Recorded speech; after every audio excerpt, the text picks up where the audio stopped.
Didik TV KPM. Mana cikgu ni? Tadi cikgu kata nak datang ada kelas tambahan sains. Daripada tadi kami tunggu. Mungkin cikgu dalam perjalanan kot. Nampak macam gelap je. Mana cikgu ni ya? Alahai, ada ke tak kelas hari ni? Dah kilat lah. Bahaya ni. Kalau kena kilat nanti, keras aku kat sini. Baik aku masuk kelas dulu.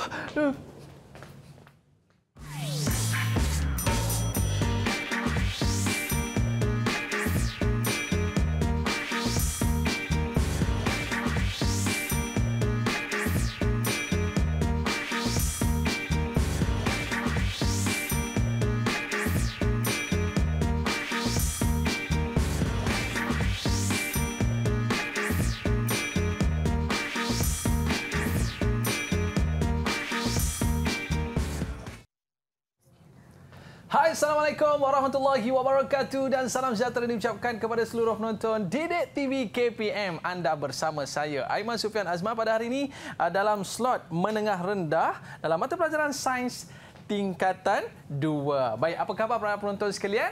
Harap semua dalam keadaan baik-baik. Jangan main hujan, nanti takut kena kilat, takut macam saya tadi sebentar tadi. Dan bersama dengan kita pada hari ini, guru yang kita tunggu-tunggu daripada tadi, iaitu Cikgu Khairunisa binti Saleh daripada SMK Meru Kelang, Selangor. Apa khabar cikgu? Khabar baik. Alhamdulillah. Apa khabar Aiman? Alhamdulillah baik cikgu. Daripada tadi saya tunggu cikgu. Alhamdulillah sampai juga cikgu. Alhamdulillah dah sampai. Hujan lebat ke kat luar sana cikgu? Boleh tahan jugalah. Boleh tahan juga. Okey, terima kasih cikgu. Okey. Dan seterusnya kita ada di studio bersama dengan juru bahasa isyarat iaitu Cikgu Nur Laila Sabri daripada SK Pendidikan Khas Selangor, Shah Alam, Selangor. Baik, apa khabar cikgu? Baik, terima kasih cikgu kerana bersama dengan kita pada hari ini. Baik cikgu, hari ini apakah topik yang akan kita bincangkan cikgu? Okey, baiklah. Assalamualaikum dan selamat sejahtera buat Aiman dan juga murid-murid di rumah. Hari ini kita akan belajar satu tajuk iaitu tajuk keelektrikan dan kemagnetan. Okey, baik. Sebelum kita teruskan lagi apakah itu keelektrikan dan kemagnetan ya Aiman, kita akan lihat dulu apa itu tenaga.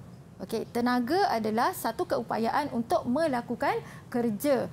Okey, dan semua benda hidup dekat dunia ni memerlukan tenaga. Dan unit piawai untuk melakukan kerja adalah joule.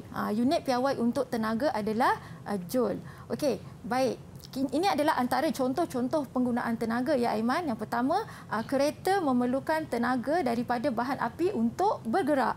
Manakala manusia menggunakan tenaga untuk berlari dan tumbuhan pula memerlukan tenaga daripada matahari untuk terus hidup dengan menjalankan proses fotosintesis dan cahaya daripada lampu dihasilkan oleh tenaga. Okey, Aiman nak tahu tak tenaga-tenaga ni diperoleh dari mana? Daripada mana cikgu? Ini adalah sebelum tu ini adalah pelbagai bentuk tenaga yang ada. Okey, antaranya adalah tenaga bunyi, tenaga kinetik, tenaga elektrik, tenaga keupayaan graviti, tenaga haba, tenaga cahaya, tenaga keupayaan elastik, tenaga kimia dan tenaga nuklear. Ni dia sumber-sumber tenaga utama kita. Okey, yang pertama tentulah matahari. Okey, yang kedua angin, yang ketiga dari ombak, yang keempat daripada bahan radioaktif, seterusnya daripada bahan api fosil, biogeosim, seterusnya daripada air dan juga daripada geoterma. Okey, itu adalah berkenaan dengan tenaga. Okey, baik Aiman. Cikgu ada satu soalan lah untuk Aiman ni. Aiman pernah tak macam terkena renjatan elektrik apabila memegang pemegang pintu ataupun semasa menolak troli di pasar raya? Betul lah cikgu. Sebab saya ingat ada kuasa elektrik dekat troli tu. Okey, tahu tak sebenarnya apa yang berlaku? Apa yang berlaku cikgu? Sebenarnya itu adalah akibat daripada pemindahan cas elektrik daripada badan kita kepada pemegang pintu dan juga pemegang troli pasar raya. Tapi tadi saya tak pegang pun elektrik cikgu. Okey, disebabkan kerana wujudnya cas elektrostatik pada setiap bahan. Okey, kalau kita nak tahu apa itu cas elektrostatik lebih mendalam, kita akan buat satu aktiviti Aiman ya. Okey, jadi murid-murid di rumah juga boleh buat aktiviti yang ringkas ini. Antara bahan yang diperlukan ialah pertama kita ada belon, okey, kita ada penyedut minuman, Okey, kita perlukan kain bulu. Okey, dan kita perlukan cebisan kertas. Okey, Aiman, kita akan buat bersama-sama aktiviti ni ya. Boleh, Cikgu? Cikgu akan gerak ke sana. Silakan. Okey, baik. Okey, pertama sekali apa yang perlu kita buat ialah Aiman gosokkan penyedut minuman dengan kain bulu dan saya akan gosokkan belon dengan kain bulu. Okey. Ni tak ada elektrik cikgu yang ni tak ada. Okey. Tadi saya kena gosokkan. Okey, gosokkan. Lepas tu Aiman dekat sikit Aiman. Dekat sikit cikgu. Sebab kita tak nak cas itu habis. Okey. Okey, Aiman boleh dekatkan dengan dengan cebisan kertas. Apa yang kena gosok berapa lama ni cikgu? Tak payah lama sangat. Okey, sekarang dah boleh dah. Boleh cikgu. Okey. Lihat apa yang berlaku. Cikgu. Apa Dia yang melekat berlaku cikgu. tu? Dia melekat. Okey, cikgu cuba pula dengan belon ya. Ini kita lihat. Magic cikgu. Okey, boleh ya. Nampak tak dia melekat kan? Okey, kita gunakan bahan lain pula. Contohnya seperti belon.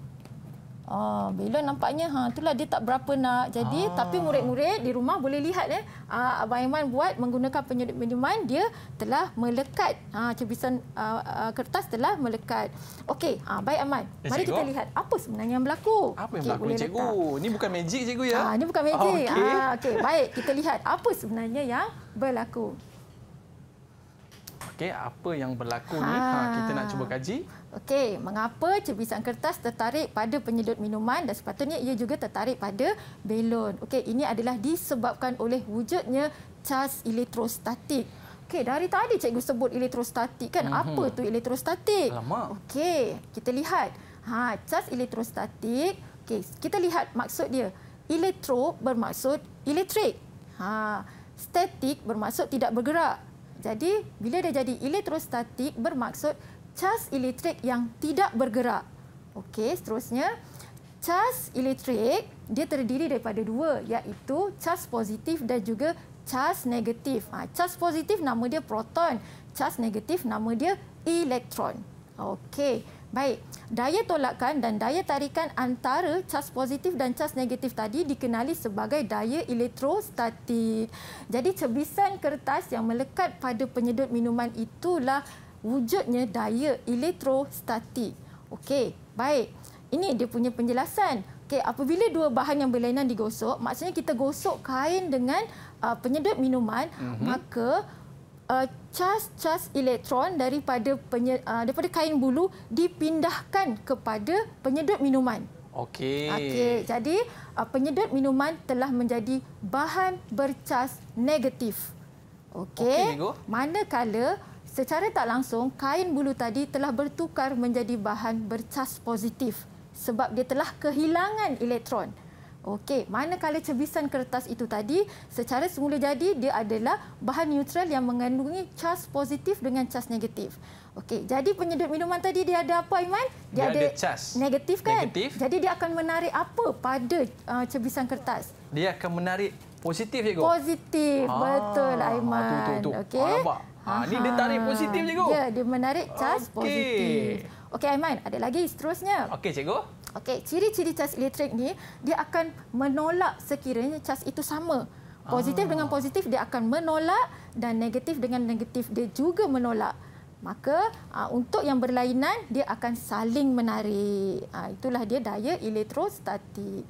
Okey, ini adalah antara bahan-bahan yang ada di sekeliling kita. Sekiranya bilangan proton lebih daripada elektron, maka bahan itu menjadi bahan bercas positif. Sekiranya bilangan elektron lebih daripada proton, dia akan menjadi bahan yang bercas positif. Negatif. Negatif. Terbaliklah cikgu. Okey, sekiranya bilangan proton dengan elektron yang sama, dia akan menjadi bahan yang bersifat neutral. Macam kita sekarang ni cikgu, mana yang lebih? Positif ke negatif? Sekiranya kita tidak ada menarik sebarang elektron, kita bersifat neutral. Okey, baik. Seterusnya, dekat depan tu Aiman ada satu alat yang digunakan untuk mengesan kewujudan elektrostatik. Yang ni ke cikgu? Jadi ini adalah alat yang dinamakan sebagai elektroskop. Okey, elektroskop dia terdiri daripada ceper logam. Okey, dia ada ceper logam belah atas tu. Dia ada penebat dan dia ada kerajang emas di bahagian tengah. Okey, jadi Aiman boleh letakkan, Aiman boleh uji gosokkan penyedut minuman. Okey, kita gosok macam tadi cikgu Kita gosokkan dan sekiranya kita lihat prinsip kerja. Sekiranya penyedut minuman itu didekatkan, okey, Aiman boleh dekatkan apa yang berlaku pada kertas ataupun kerajang emas tadi. Okey, Aiman sini cikgu. apa yang berlaku? Adakah dia terbuka? Dia tak terbuka Tak terbuka, okey, mungkin kena neutral. gosok lagi, cikgu. Okey, Aiman boleh ambil penyedut minuman yang lain. Okey, penyedut minuman lain. Kemungkinan dia dia dah jadi neutral. Okey, Okey. boleh dekatkan. Okey, dekatkan Aiman. Okey, cikgu. Ada sedikit capahan tak? Ui, ada terbuka sikit lah, cikgu. Ya, itu bermaksud penyedut minuman bercas negatif dan dia akan saling menolak antara cas negatif yang ada pada kerajang emas ataupun kertas di dalam tu tadi. Itu yang dia menolak tu? Ya, dia menolak. Okey. Negatif jumpa negatif, menolak. Okey, Aiman. Baik, Baik, cikgu. Aiman. Lihat di sini. Ini adalah contoh elektrostatik dalam kehidupan harian. Macam dekat rancangan tadi, kejadian Kilat. kilat. Bagaimana kilat berlaku? Okey, kilat ni dia boleh berlaku antara geseran antara awan dan udara yang menyebabkan awan dicas dengan cas-cas elektrik. Okey, jadi ada cas positif dengan cas negatif. Cas positif dekat atas bahagian awan, cas negatif di bahagian bawah awan. Okey, kilat itu berlaku apabila daya tarikan yang wujud antara cas positif pada awan akan menarik cas negatif daripada bumi. Jadi lintasan yang kita nampak kilat itulah daya tarikan. Daya tarikan antara positif dengan negatif. Saya ingat fenomena alam je, cikgu. Fenomena Rupanya alam ada kaitan dengan sains juga. Ya, fenomena alam mesti ada kaitan dengan sains. Okey, Aiman. Sebenarnya kita boleh buat simulasi kejadian kilat di dalam makmal dengan menggunakan satu alat yang dinamakan sebagai penjana Van de Graaff. Kita nak buat kilat kat dalam ni ke, cikgu? Ya, kita boleh buat kilat dalam makmal ya. Ya ke? Okey, boleh cikgu ke sana ya? Silakan, cikgu. Okey, baik. Apa yang perlu kita buat? Ini adalah penjana Van de Graaff. Okey, kita akan hidupkan suis dia. Okey, jadi murid-murid akan lihat kita biarkan seketika kerana ada geseran di antara tali sawat dengan roda. Yang ni tali sawat. Ada roda kat dalam Ada ni, roda. bawah dengan atas. Jadi dia akan mengumpulkan cas positif pada kubah logam. Ini namanya kubah logam. Bola ajaib juga. Kubah logam. kubah logam. Jadi dekat kubah logam ni dah dipenuhi dengan cas positif. Okey. Manakala ini adalah tongkat sfera, dia ada cas positif dengan cas negatif. Dia neutral lah, cikgu. Dia neutral. Okey. Jadi dia akan tarik apa? Positif, dia akan tarik negatif. negatif. Okey, boleh cikgu buat sekarang ya?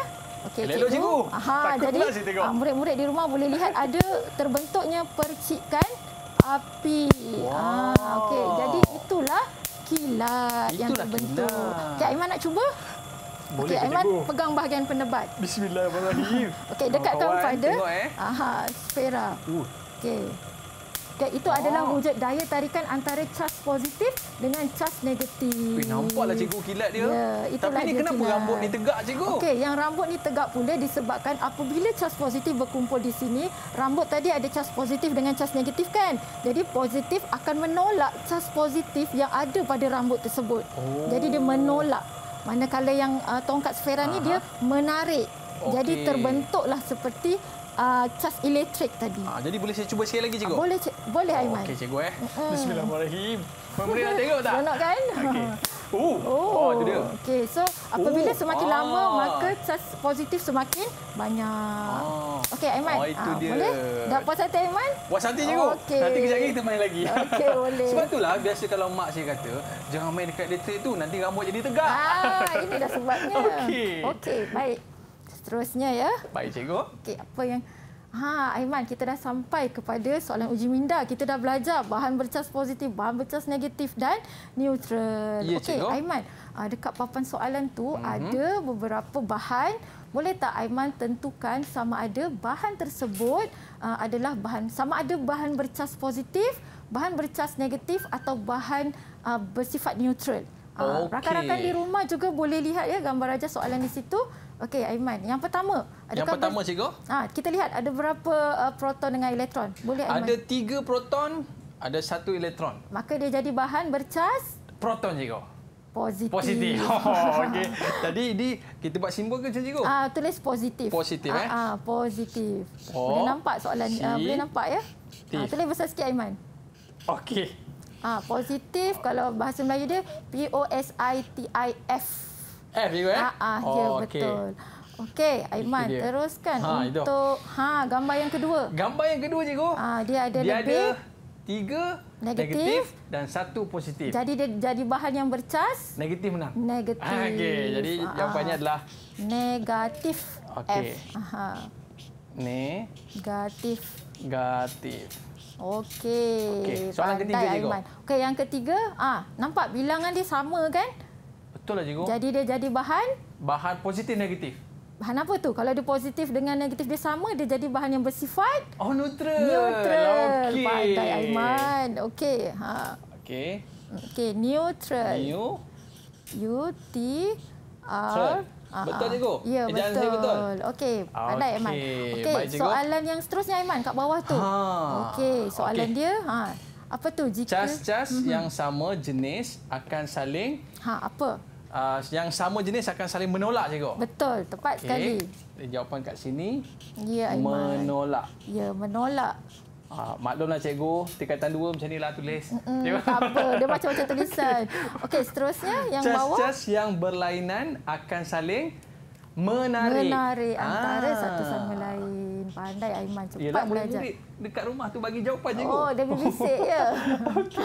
Okey, menarik. menarik. Jadi ini dia punya orang kata formula ataupun satu teknik yang kita nak faham, cikgu. Ya, untuk kalau kita, dia lebih, dia merupakan positif. Kalau negatif lebih, dia merupakan negatif. Ya, betul. Okey, cikgu. Okey, boleh kita semak jawapan Aiman? Boleh, kita semak dulu. Okey, kita semak. Okey, yang pertama bercas positif, betul.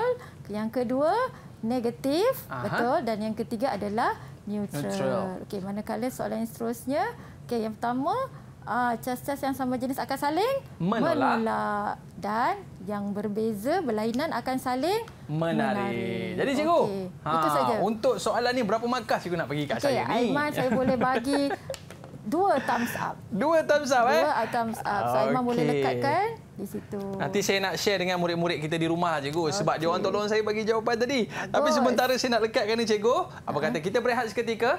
Ada lagi aktiviti menarik selepas ni tahu. Jangan ke mana-mana. Kembali selepas ini di Didik TV KPM. Alright.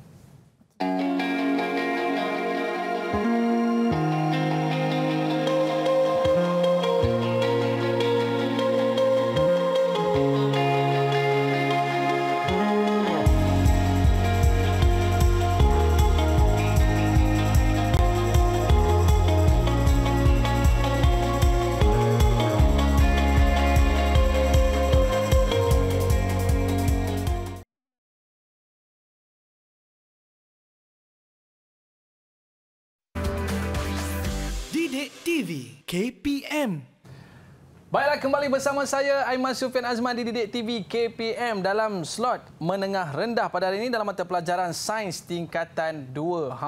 Cikgu tengok rambut saya tegak, cikgu. Tapi ini bukan sebab elektrik, cikgu. Ini sebab kita pakai minyak rambut. Okey. Baik, cikgu, untuk slot kali ini apakah yang akan cikgu kongsikan? Okey, sebelum cikgu teruskan, dekat atas meja tu ada pengering rambut. Ada pengering rambut. Okey, jadi saya nak tanya Aiman dan murid-murid di rumah ya, macam mana kita nak memastikan pengering rambut tu berfungsi? Ini senang je, cikgu. Macam mana? Pasang kat elektrik, dia berjalalah, cikgu. Pasang dekat elektrik kan. Jadi apa yang kita perlukan sebenarnya? Kita perlukan tenaga elektrik. Tenaga elektrik. Pandai Aiman. Okey, baik. Baru kita lihat. Tenaga elektrik kita boleh perolehi daripada sumber-sumber berikut. Ya, antaranya seperti sel kering ataupun bateri. Yang kedua daripada panel suria. Yang ketiga daripada penjana dan yang keempat daripada empangan hidroelektrik. Ini adalah sumber-sumber tenaga elektrik. Okey, jadi bila kita pasangkan dia, maka bolehlah dia berfungsi. Baru boleh buat rambut, cikgu. Okey, jadi tadi kita perlukan arus elektrik. Okey, jadi kita lihat apa itu arus elektrik. Okey, arus elektrik ialah kadar pengaliran cas elektrik melalui suatu konduktor. Okey, yang kedua, kita lihat unit piawai bagi arus elektrik ialah ampere ataupun dia punya simbol adalah A besar. Dan pengaliran arus elektrik boleh diukur dengan menggunakan ammeter. Okey, Aiman boleh tunjuk dekat rakan-rakan ammeter macam mana? Yang ni, cikgu, sebab tadi cikgu kata ada A besar. Yes, A besar itu menunjukkan ampere. Ampere. Okey, baik, seterusnya. Kedua. Okey, ini adalah susunan litar bagi mengukur arus menggunakan ammeter. Okey, dekat depan tu Aiman ada Cikgu. susunan litar untuk mengambil bacaan emitter yang boleh kita lakukan di dalam makmal sekolah. Okey, okey. Aiman boleh dekat sikit, tarikkan sikit. Okey, saya tarik sikit cikgu. Boleh tarik Itu sikit. dia. Okey, Aiman tunjukkan dekat rakan-rakan. Berapakah arus elektrik yang mengalir bagi menyalakan mentol? Okey, boleh Aiman pasangkan switch dia? Saya onkan dulu cikgu. Sebenarnya mentol akan menyala. Nampak tak? Dia dah menyala dah cikgu. Dia dah menyala kan? Ha. Okey, berapa bacaan emitter? Salah tu sebenarnya cara baca. Kena betul-betul. Saya kena pada depan ni cikgu. Kena ke depan. Berapa bacaan dia? Kali ikut bacaan ni cikgu 012. 0.2 ampere. Oh, itu baru betul jawapan dia. Itu baru betul. 0.2 ampere. Okey, Aiman nak tengok dia punya bacaan meningkat, Aiman boleh pindahkan. Kita guna 2 bateri. Pindahkan ini cikgu Pindahkan yang tu pada bateri yang kedua seterusnya. Okey cikgu. Nampak? Mentol lebih terang. Okey, lebih terang. Jadi berapa bacaan arus di situ Aiman? Oh, ini dia naik sikit cikgu. Berapa? Dia bukan 3 cikgu Berapa? Dia 0.3. Betul cikgu? 0.3 ampere. Okey, begitulah cara untuk mengambil bacaan emitter. Okey, baik cikgu. Baik, boleh matikan switch dia Aiman. Okey cikgu, kita nanti buka naik Aiman. pula bil elektrik nanti kan. Naik pula bil Okey, baik elektrik. cikgu. Okey, baik. Yang seterusnya Aiman kita lihat adalah voltan. Okey, apa itu voltan? Okey, voltan adalah beza upaya di antara dua titik. Bermaksud tenaga keupayaan yang digunakan untuk mengangkut cas elektrik dari satu titik ke titik yang seterusnya. Okey, sebab arus elektrik dia akan mengalir kan, jadi dia perlukan tenaga keupayaan. Jadi itulah voltan. Okey, jadi voltmeter boleh diukur dalam unit volt ataupun dia punya simbol adalah V besar. Okey, dan alat yang digunakan untuk mengukur voltan adalah voltmeter. Voltmeter. Aiman boleh tunjuk kat rakan-rakan? Yang ni voltmeter cikgu. Dia punya arus. Sama juga. Yang tu V besar kan? Kalau V yang besar. Kalau yang nak angkat tu Aiman boleh angkat yang ni. Saya V. angkat yang ni cikgu. Itu yang adalah dia ada V besar cikgu. V besar adalah voltmeter dan unit dia adalah volt. Okey, baik. Aiman, kita tunjuk dekat rakan-rakan macam mana kita nak ambil bacaan voltmeter. Okey, cikgu boleh saya ke depan cikgu? Boleh, silakan Aiman. Saya ke depan cikgu. Okey.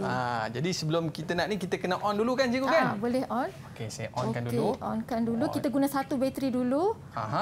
Berapakah bacaan voltmeter di situ? Oh, ini tinggi cikgu. Tinggi. 1 perpuluhan berapa? 1.1 cikgu. 1.1 volt.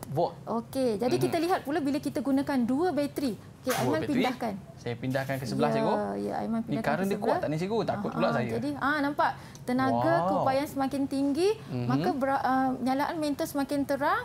Cuba Aiman ambil berapa bacaan voltmeter di situ? Bacaan voltmeter adalah 2.6 cikgu. 2.6 volt. Okey, itulah cara ya murid-murid dekat makmal kita nak ambil bacaan voltmeter.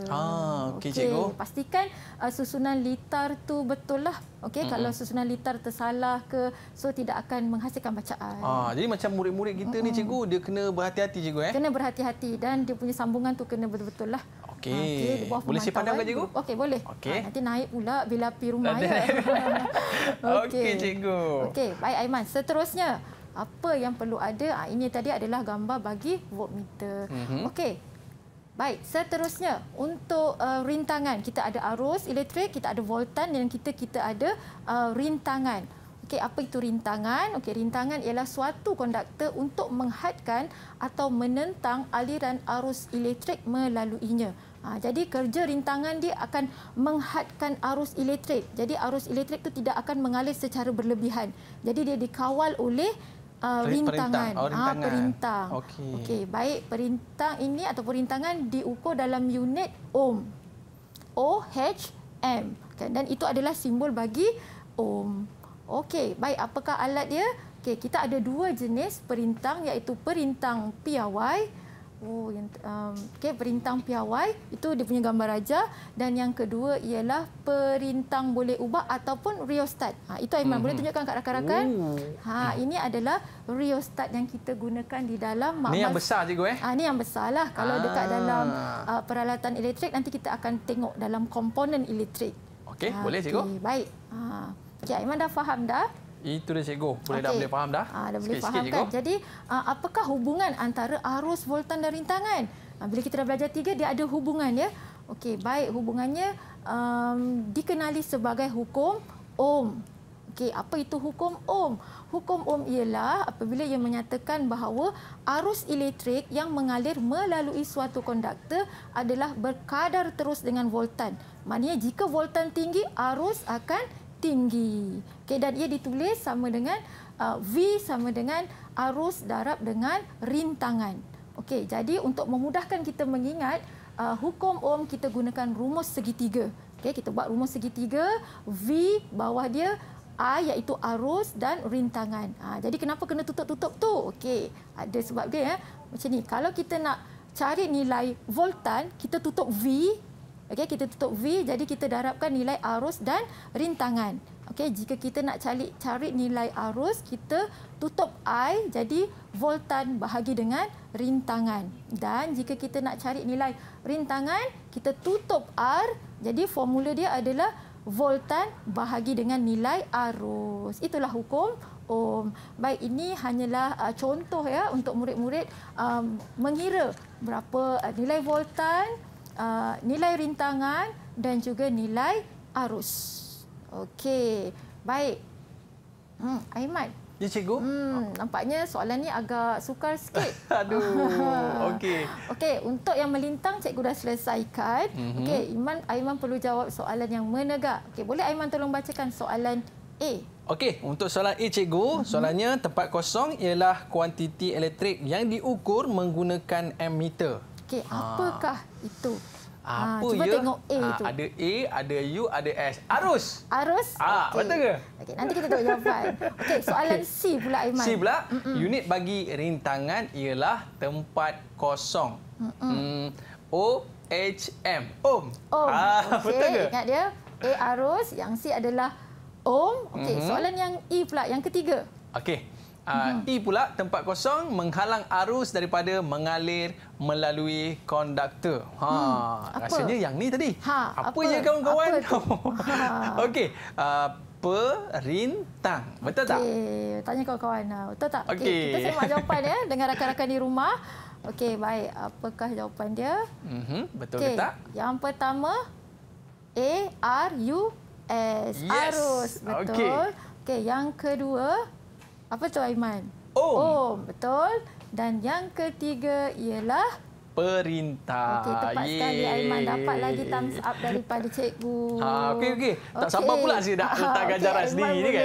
Nak letak berapa thumbs up? 2, 3. Berapa cikgu? 2 pun boleh. 2 pun boleh. Okey, macam mana? Murid-murid dekat rumah sana boleh tak jawab soalan cikgu tadi? Saya dah dapat 4 tau ganjaran daripada cikgu. Jadi anda semua pun mesti sama dapat 4 ganjaran. Jadi kita nak berehat seketika cikgu. Okey, murid-murid jangan ke mana-mana, kembali selepas ini Didik TV KPM.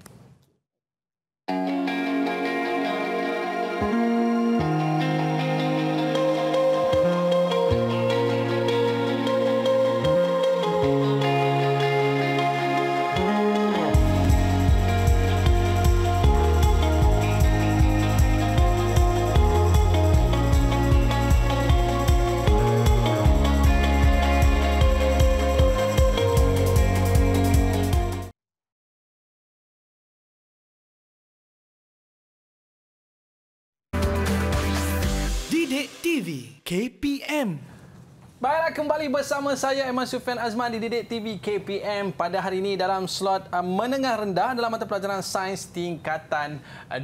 Baik, saya rasa cikgu, kalau mata pelajaran macam ni cikgu dengan aktiviti sebagainya, mesti murid-murid kat rumah sana seronok sangat nak buat aktiviti. Betul tak cikgu? Betul, saya harap macam tu jugalah. Okey. Banyak aktiviti. Baik cikgu, untuk segmen kali ini apa yang akan cikgu kongsikan? Okey, baiklah Aiman. Sebelum tu saya nak mengajak Aiman dan rakan-rakan di rumah lihat satu situasi berikut. Cuba Aiman baca apa situasi dia. Okey. Ni kira macam saya lah cikgu Ni Aiman tanya. Mengapakah lampu ini tidak bernyala sedangkan lampu lain masih bernyala? Okey, ada 4 lampu, 3 menyala, 1 tak menyala. Okey, ini adalah kerana litar lampu ini dipasang secara selari. Okey, jadi dekat sini ada perkataan litar. Betul tak? Litar selalu kita dengar litar jalan raya, litar lumba kan? Okey. Hari ini kita akan lihat litar elektrik. Jadi apa itu litar elektrik? Okey, jadi litar elektrik ini adalah satu laluan yang lengkap untuk arus elektrik mengalir. Okey, maka apabila arus elektrik mengalir dengan dalam satu litar yang sempurna, maka mentol akan mengalir dengan baik. Okey, baik. Sebelum tu kita akan lihat apakah komponen-komponen yang terdapat dalam litar elektrik. Okey, litar elektrik yang lengkap terdiri daripada pelbagai komponen yang diwakili oleh simbol. Jadi untuk melukis gambar rajah litar, kita tak bolehlah nak lukis mentol, kita takkan nak lukis perintang kan. Jadi kita akan gunakan simbol. Okey, jadi simbol-simbol ini digunakan untuk melukis rajah litar. Okey, baik Aiman. Yang seterusnya kita akan lihat komponen-komponen elektrik bersama dengan simbolnya. Okey, yang pertama adalah Swiss. Okey, Aiman boleh tolong angkat Swiss yang kat depan tu. Okey, cikgu. Okey, itu adalah contoh Swiss dan berikut adalah simbol bagi Swiss. Yang kita on off dekat toilet tu kan. Ini yang dekat dalam makmal lah, yang sebenarnya ada nanti kita tunjukkan gambar. Okey, baik, yang seterusnya adalah sel kering ataupun bateri. Okey, ada dekat dalam papan tu dekat. Okey, itu adalah contoh bateri dan itu adalah simbol. Okey, seterusnya voltmeter. Okey, Aiman boleh tunjukkan kat rakan-rakan voltmeter. Itu adalah voltmeter. Ini voltmeter, cikgu. Okey, itu adalah voltmeter. Dan seterusnya kita ada komponen galvanometer. Okey. Galvanometer? Tadi cikgu tak ajar pun. Sekarang cikgu ajar. Ini apa ni, cikgu? Okey, galvanometer adalah satu alat yang digunakan untuk mengukur arus elektrik yang sangat kecil. Kalau kita gunakan ammeter boleh juga, tapi kalau kita gunakan galvanometer dia boleh mengesan arus yang lebih kecil. Jadi kita perlukan galvanometer dan dia lebih tepat. Okey, baik, seterusnya alatnya adalah ammeter lah. Okey, ada di situ. Okey, seterusnya adalah mentol. Okey, mentol ada dekat papan tu Aiman. Okey, ni cikgu. Okey ya, mentol dilukis begitu bulat tanda pangkah. Dan seterusnya perintang piawai ada dekat yang kecil tu Aiman. Okey, ni kecil ni cikgu. Ya, itu adalah perintang. Kecil je. Yang itu terdapat pada kita punya peralatan elektrik. Dia adalah perintang tetap. Dan seterusnya adalah fuse. Okey, Aiman boleh tunjuk dekat rakan. Okey, ini fuse cikgu. Fuse. Okey. Dan juga seterusnya adalah perintang boleh ubah. Rheostat. Ini yang besar ni. Mana satu cikgu? Yang ni ke? Yang itu kita gunalah di dalam makmal. Okey, baik. Seterusnya. Okey, ini adalah gambar rajah tadi. Yang pertama tu adalah contoh Swiss yang kita biasa gunakan di rumah. Okey, sama je lah macam tadi ya. Okey, baik. Seterusnya Aiman. Litar elektrik ni dia ada dua jenis. Yang pertama iaitu litar bersiri.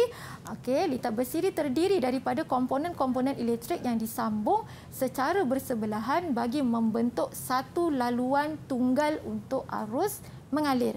Okey, jika kita lihat gambar rajah dia begitu, kita nampak arus elektrik tu mengalir dalam satu laluan sahaja. Okey, kat depan tu ada contoh bagi susunan litar bersiri. Yang ni cikgu Ya, yang itu litar bersiri. Dia membentuk satu laluan sahaja. Okey, baik. Rakan-rakan di rumah kita teruskan. Okey, yang kedua jenisnya adalah litar selari. Okey, litar selari dibahagikan kepada lebih daripada satu cabang laluan arus elektrik dan mempunyai komponen elektrik di setiap cabang. Okey, jika kita lihat gambar rajah, kita nampak ada 3 mentol. Okey, ada 3 cabang. Ada contoh di situ yang sebenar. Okey, ada 3 cabang kan? Okey, jadi dia membentuk 3 laluan arus elektrik. Tapi saya ada soalan cikgu. Kenapa yang ni lebih terang daripada yang ni, cikgu? Okey, kerana tenaga keupayaan yang diberi kepada litar selari adalah sama macam voltan daripada voltan sumber. Okey, yang ni dia kena share, cikgu, yang kan? ni dia kena share. Itulah bersiri faham. dan inilah dia selari. Okey, baik.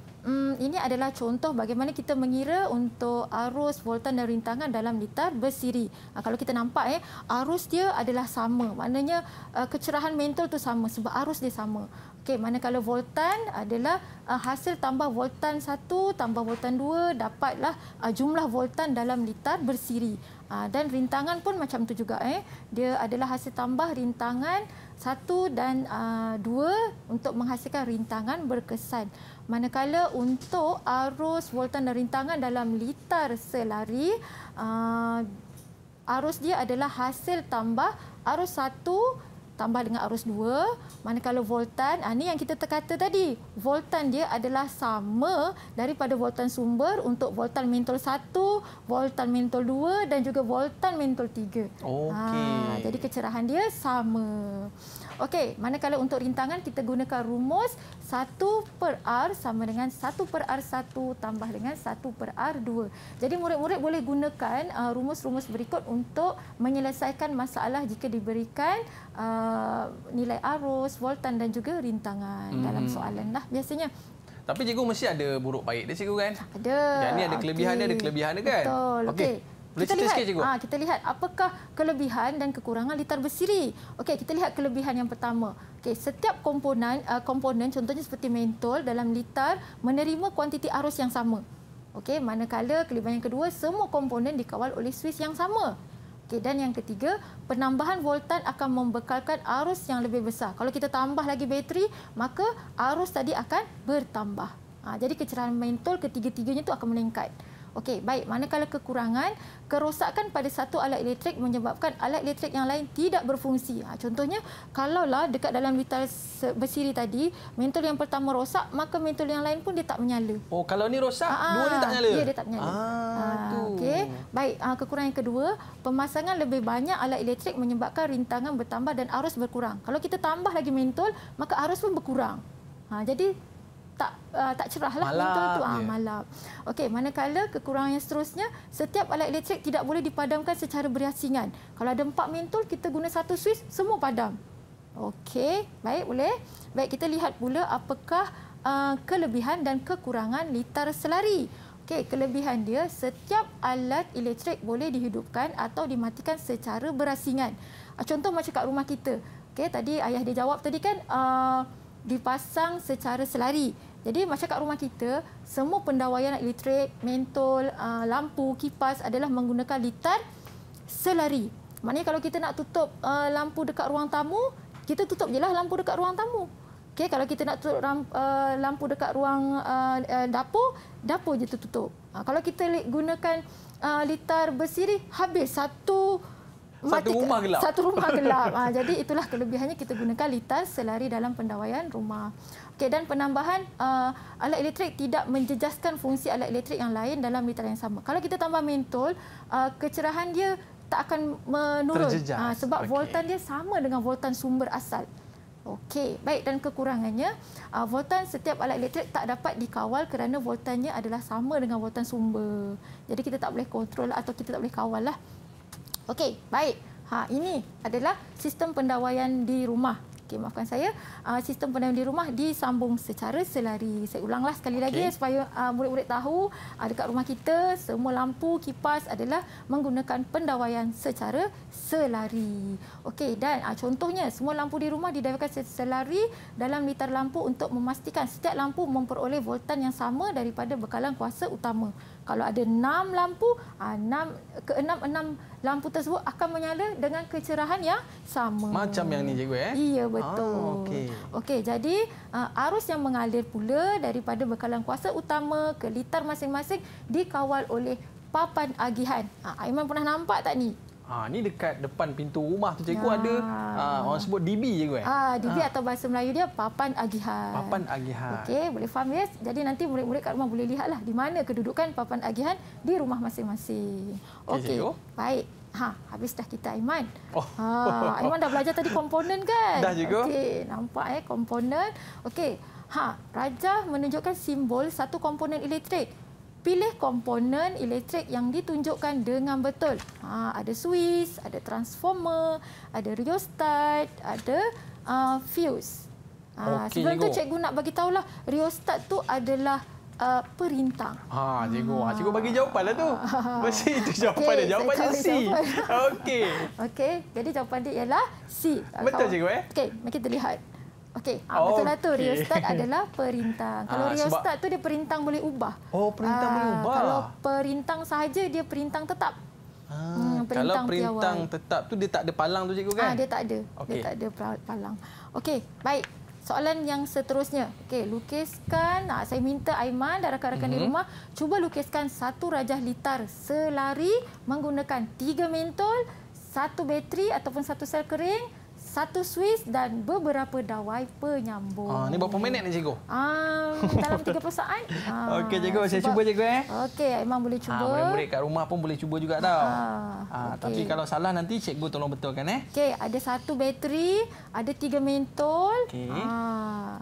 Okey, murid-murid kat rumah boleh tengok tu susunan litar yang cikgu dah buat tu. Tapi yang ni pakai simbol je cikgu kan? Yang ni sebab tadi kita dah belajar komponen dan simbol, maka apabila kita dikehendaki melukis, kita kena lukis menggunakan simbol. Kita tak bolehlah lukis mentol kan? Mentol, Swiss. Jadi nanti gambar rajah litar kita tak cantik. Maknanya pakai simbol je lah. Kita pakai simbol. Cikgu ada berapa saat lagi cikgu? Okey, ada lebih kurang 5 saat. 5 saat lagi. Okey. Dahsyat cikgu. Okey, cuba kita tunjukkan dekat rakan-rakan. Tapi ada kecil besar tak apa cikgu Yang penting kita faham itu adalah simbol mentol. Okey, ini adalah tunjukkan Okey, rakan-rakan kat rumah dapat tak jawapan sama macam Aiman? Okey, kita tengok betul tak jawapan. Sama jawapan. Samalah cikgu. Walaupun ada kecil ada besar tu kira halal lah cikgu. Kalau boleh lukis mentol tu dalam saiz yang sama.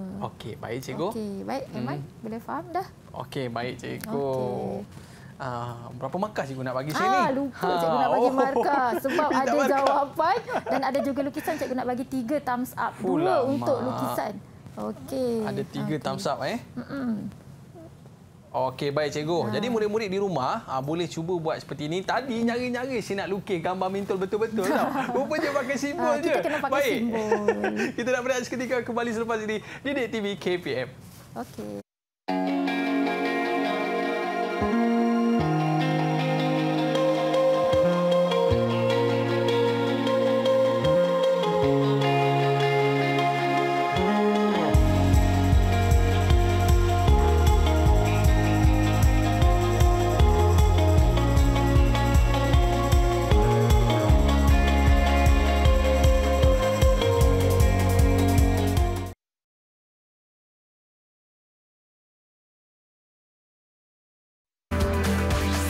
Didik TV KPM. Baiklah, kembali bersama saya Aiman Sufian Azman pada hari ini dalam slot menengah rendah dalam mata pelajaran Sains tingkatan 2. Oh cikgu, saya tertarik cikgu. Rupanya ada magnet kat depan saya ni cikgu. Aiman dia takkan menarik bahan bukan magnet. Aduh. Baik cikgu, baru dapat magic tadi. Baik cikgu, untuk slot kali ini apakah yang akan cikgu kongsikan? Okey, baik, yang seterusnya Aiman dan murid-murid di rumah kita akan teruskan dengan tajuk kemagnetan. Okey, sebenarnya magnet ni dia ada 2. Okey, satu magnet yang wujud secara semula jadi dalam bentuk batu magnet.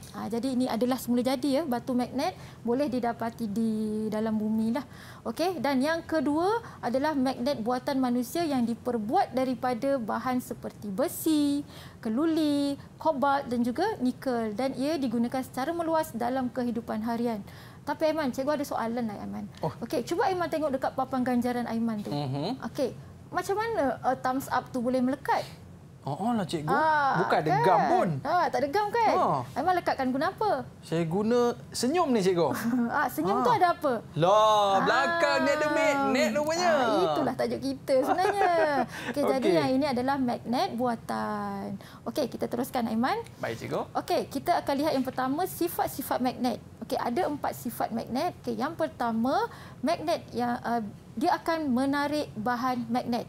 Okey, Aiman boleh tak tunjuk kat kawan-kawan? Okey, cikgu. Sifat magnet yang pertama dia boleh menarik bahan magnet. Okey, cuba tunjuk dia tarik apa? Bolehkah dia menarik pen? Saya cuba dulu yang pertama cikgu. Dia boleh tarik apa? Zam-zam. Alakazam. Tak boleh cikgu. Dia tak nak. Tak boleh, dia tak nak. Bahan yang seterusnya? Okey. Yang kedua kita cuba apa pula cikgu? Bintang tu. Okey, kita cuba bintang pula bintang tu plastik kan? Plastik. Dia tak nak melekat juga. Tak lekat juga cikgu. Okey, kita guna bahan yang ketiga. Apa tu? Kepingan besi cikgu. Kepingan besi. Boleh tak dia melekat pada magnet? Okey, kita cuba cikgu. Jeng. Boleh melekat kan? Daripada jauh pun jadi dekat lah. Itu adalah sifat magnet pertama, menarik bahan magnet seperti besi. Sekali lagi. Boleh? Itu dia.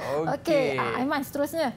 Right, seterusnya magnet dia mempunyai kutub utara dan kutub selatan. Okey, magnet yang pertama tu yang bulat tu kita namakan dia magnet ladam kuda. Boleh tak Aiman tunjuk kat kawan-kawan dia ada kutub magnet kutub selatan dan kutub utara. Terbalikkan sikit Aiman. Terbalikkan sikit. Ke atas. Ke atas. Okey, ada huruf S kan? Betul cikgu. Pusing huruf S tu. Ini S kat sini cikgu. Betul? S kat situ. Okey, S kat situ itu adalah south dalam bahasa south, tapi dalam bahasa Melayu dia selatan. Okey, kutub yang seterusnya. Belakang ni ada N cikgu. Betul Aiman. Okey, N tu apa? Kalau bahasa Inggeris north. Jadi bahasa Melayu dia utara. Betul. Okey, untuk magnet yang kecil tu, cuba Aiman tunjuk kat kawan, dia ada juga dia punya kutub kan. Ini magnet juga. Dia ada N dan juga dekat dia atas, ada dia ada S dan di bawah N cikgu. Ya, betul Aiman. Itulah menunjukkan bahawa magnet mempunyai kutub utara dan kutub selatan. Okey, baik cikgu. Baik, itu sifat kedua. Sifat yang ketiga, kutub yang sama jenis akan menolak dan kutub yang berlainan akan menarik. Cuba Aiman dekatkan kutub yang sama dulu. Yang sama apa cikgu. Berlaku? Okey, atas ni biru ni selatan bertemu selatan. Cuba dekatkan. Boleh tak dia menarik? Okey cikgu apa berlaku? Wih, dia melawan cikgu. Sekali lagi cikgu. Wih, dia melawan cikgu. Dia tak nak kawan. Okey. Baik, cuba kita tukarkan. Kutub yang berbeza. Apa yang berlaku? Okey, utara dengan selatan cikgu utara selatan. Dia nak kawan cikgu. Terus bentuk le. Jadi dia akan menarik kutub yang berbeza. Okey, sifat yang keempat pula, magnet akan menunjukkan arah utara selatan apabila digantung secara bebas. Okey, cuba Aiman angkat magnet tu. Yang ni ke cikgu? Kalau kita gantung secara bebas beberapa ketika, maka magnet akan menunjukkan ke arah kutub utara. Utara selatan. Dia macam ala-ala kompas itu dia ala-ala kompas. Inilah konsep ataupun kompas tu menggunakan aplikasi daripada magnet. Okey, baik, seterusnya Aiman kita teruskan lagi. Boleh cikgu? Okey, kita teruskan dengan medan magnet. Okey, medan magnet ini adalah satu kawasan di sekitar magnet yang wujud kesan daya oleh magnet yang dikenali sebagai medan magnet. Okey, di mana maksudnya dekat kawasan yang plat besi tadi tu boleh melekat, di situlah wujudnya medan magnet. Okey. Baik, kita nak tengok ciri-ciri garisan medan magnet. Okey, yang pertama, garisan medan magnet mengarah dari kutub utara ke kutub selatan. Okey, anak panah dia akan menuju ke kutub selatan. Manakala yang kedua, garisan medan magnet tidak akan bertemu atau bersilang sama sekali. Walaupun rapat dia tidak akan bertemu. Okey, baik, seterusnya garisan medan magnet lebih rapat antara satu sama lain di kawasan yang mempunyai medan magnet yang lebih kuat. Jadi kalau kawasan tu lebih kuat medan magnet dia, maka corak yang dihasilkan ataupun kawasan tersebut lebih rapatlah. Okey, baik, seterusnya ini dia. Corak, ini adalah corak medan magnet yang dihasilkan dengan menggunakan serbuk besi. Okey, Aiman dengan rakan-rakan nak tengok tak yang betul-betul kita buat? Naklah cikgu. Okey, jadi Aiman boleh ambil satu ladam magnet ladam kuda. Okey. Letakkan di bawah kertas. Di bawah kertas. Okey. Ini murid-murid kita pun boleh buat kat rumah cikgu kat rumah tak ada serbuk besi. Jadi murid-murid boleh jadi di sekolah lah. Di sekolah bersama dengan guru. Okey, di bawah ni cikgu. Okey, diletakkan dekat atas. Di atas. Okey, Aiman taburkan macam kita tabur lada hitam dekat masakan tu. Kita akan lihat pembentukan rata sikit Aiman. Boleh cikgu. Saya ke sini sikit ya? Boleh cikgu. Okey. Baik. Okey, cikgu boleh taburkan? Sekejap macam ni nampak. Jauh sikit Aiman. Bila jauh kita nampak tak corak dia. Macam mana boleh terbentuk corak ni cikgu? Sebabnya dekat kawasan macam dekat sini kawasan yang tinggi medan magnet yang kuat, maka dia akan menunjukkan corak yang lebih rapat. Kalau macam ni dia jauh. Kalau kita tengok dekat dalam gambar tu kan, kita nampak sama kan? Itu adalah corak medan magnet. Maknanya yang tegak-tegak ni cikgu? Dia mempunyai daya ataupun medan magnet yang kuat sebab ini sebut besi, jadi besi boleh tertarik kepada magnet. Jadi kita nampaklah dia punya corak. Pula kita nampak daya tarikan. Dia terkumpul macam tu. Dia terkumpul sebab kan daya tarikan dekat situ. Daya tarikan dia kuat. Okey, so murid-murid boleh murid nampak tak? Nampak ya. Itu dia. Okey, baik. Cikgu kembali. Okey, baik. Baik cikgu, saya cuba gerakkan cikgu. Okay. Itu dia. Dia berjalan cikgu. Seronok kan? Seronok. Okey, Aiman, kita teruskan Aiman. Ada lagi aktiviti kita. Okey, ada lagi cikgu. Okey, kita sambung lagi cikgu. Okey, Aiman. Okey, baik. Seterusnya kita dah belajar tadi tentang magnet. Sekarang kita tengok elektromagnet. Wow. Ini lagi best ni. Elektrik campur dengan magnet jadi elektromagnet. Okey, baik. Elektromagnet ialah sejenis magnet yang mempunyai kesan magnet untuk sementara waktu apabila arus elektrik dialirkan melaluinya. Tadi kita dah belajar arus elektrik kan? Okey, lepas tu kita dah belajar magnet. Sekarang kita nak bentuk pula elektromagnet. Okey, apa aktiviti yang diperlukan? Okey. Bahan-bahan, boleh tunjuk kat kawan, kita perlukan skru yang besar ataupun boleh tukar dengan paku besi yang bersaiz besar. Lepas tu kita perlukan sel kering ataupun bateri dan kita perlukan klip kertas. Klip kertas. Okey, klip kertas untuk kita buktikan nanti. Dan satu lagi kita perlukan dawai kuprum. Dawai kuprum. Dawai kuprum ni cikgu dah lilitlah pada skru. Okey, apa yang murid perlu buat, lilitkan. Okey, Aiman letak yang tu, Aiman pegang yang dah lilit ni. Okey, cikgu ke sini sikit ya. Okey. Okey, Aiman nampak Yang oranye ni apa cikgu? Ini adalah dawai kuprum. Dawai kuprum. Dawai kuprum. Okey, jadi Aiman boleh tegakkan. Okey, kita bentukkan dua macam apa nama dia? Dua cabang ni cikgu. Dua cabang. Okey, dua cabang. Okey, cuba Aiman sebelum kita letakkan dia dengan bateri, cuba Aiman lekatkan dengan klip kertas. Boleh tak dia? Kita test juga Kita test kat sini. Kat sini. Okey. Boleh tak dia melekat? Tak lekat pun cikgu. Dia tak lekat kan? Jadi sekarang ni kita nak membuat magnet menggunakan kita nak membentuk elektromagnet. Okey, apa yang perlu kita buat? Kita sambungkan tadi pada bateri. Okey, positif sebelah atas. Yang ni atas cikgu. Sebelah atas. Atas positif. Okey, sekarang ni. Okey, belah bawah ni negatif. Negatif. Lekatkan cikgu macam ni. Okey, cuba. Nampak Nampak arus elektrik sebenarnya dia dah mengalir pada skru tadi. Ini adalah elektromagnet. Jadi skru tadi dia telah menjadi magnet sementara. Kerana adanya aliran arus elektrik. Okey, cuba Aiman dekatkan dengan klip kertas. Okey. Dekatkan pada hujung skru. Hujung skru Aiman. Hujung ni cikgu. Hujung. Ni betul. Ya, betul. Yang bawah pula boleh pusing. Boleh. Nampak tak dia melekat? Jadi ini yang dinamakan sebagai elektromagnet. Cici cikgu macam magic cikgu. Betul lah. Ini adalah elektromagnet ataupun bahan yang bersifat magnet secara sementara apabila arus elektrik dibekalkan kepada bahan yang bukan magnet. Okey, seronok kan Aiman? Seronoklah cikgu. Jadi murid-murid bolehlah buat di rumah. Pastikan di bawah pengawasan ibu bapa. Yalah cikgu sebab dia melibatkan arus elektrik. Okey. Dia rasa macam panas sikit cikgu. Panas sikit. Sebab tu kena berhati-hati. Okey, baik Aiman. Apa lagi yang kita ada? Okey, kita lihat pula lepas kita belajar magnet, elektromagnet, kita lihat apakah aplikasi magnet dan elektromagnet dalam kehidupan harian kita. Yang pertama, kebiasaannya magnet digunakan secara meluas dalam jarum kompas. Jadi jarum kompas yang ada kat dalam tu dia menggunakan magnet untuk menunjukkan arah kutub. Okey, tunjuk kat kawan tu kan ada kan? Dalam tu. Okey, baik yang seterusnya, ni yang biasa digunakan. Ni murid-murid tak adalah. Kita sebagai orang dewasa selalu gunakan ya.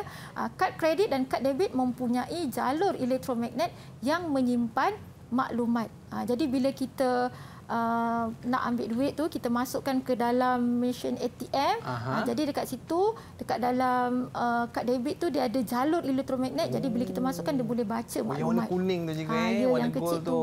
Tapi cikgu, itulah kita cerita pasal magnet-magnet ni cikgu ataupun kita cerita tentang elektrik dan sebagainya. Kita nak tengok juga ada ke cikgu kerjaya dalam bidang-bidang ni cikgu? Okey. Untuk pengetahuan murid ya dan penonton di rumah, sebenarnya kerjaya dalam bidang kejuruteraan elektrik, elektronik sebenarnya sangat luas. Okey, kita tengok contoh ya Aiman.